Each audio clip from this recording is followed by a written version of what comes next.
I was sitting down with my best friend, Sean. He was dating someone who was positive, and I was actually completely against it. I was like, Sean, what are you doing? Why are you why are you dating someone who's positive? And so we sat on the internet and we researched for a day or two. Really come to find out that being positive is not the end of the world. Why I'm a part of Impulse is because I want to be that ally in the community, because it took me quite a long time to change my view on HIV.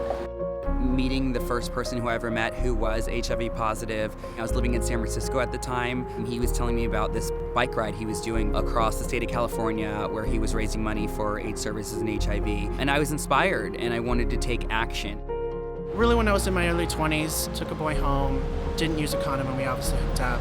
The next day I woke up freaking out, called a few of my friends, freaking out, having that awkward conversation with some of your best friends, like, what am I going to do? Exposing people to those services ahead of time to take that uncomfortableness away from that next day.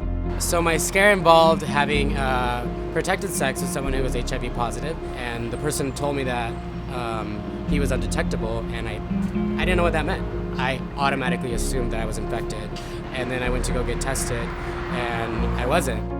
All I remember when I was diagnosed was that the nurse was right in front of me. I took a look at the paper and I saw reactive, and I didn't know what that meant at that point. But she kept talking, and all I could hear was just noise. And the thing that made me feel better was after I told my partner that I was positive, he only looked at me and he said, "Everything is gonna be okay." And he gave me a hug. After being diagnosed with HIV, I realized that I needed to speak up and share my story.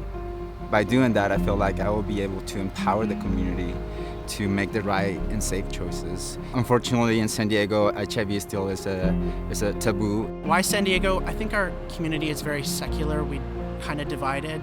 I really want to bring the message that we are all a community and we're all sexual beings, and so we don't want people to feel afraid to be sexual. We want people to take responsibility for their sexual lives, but to have a conversation about people's statuses, about your partner's statuses, about getting tested, and about breaking the stigma of HIV. Bear, muscle, twink, circuit, all of it, we all have the same issues. I've got some personal friends that are HIV positive, and they're all living healthy lives. It's always a different journey for each person that gets diagnosed. We are creative. We are your friends. We are your family. We are active. We are Latino. We are San Diego! Woo!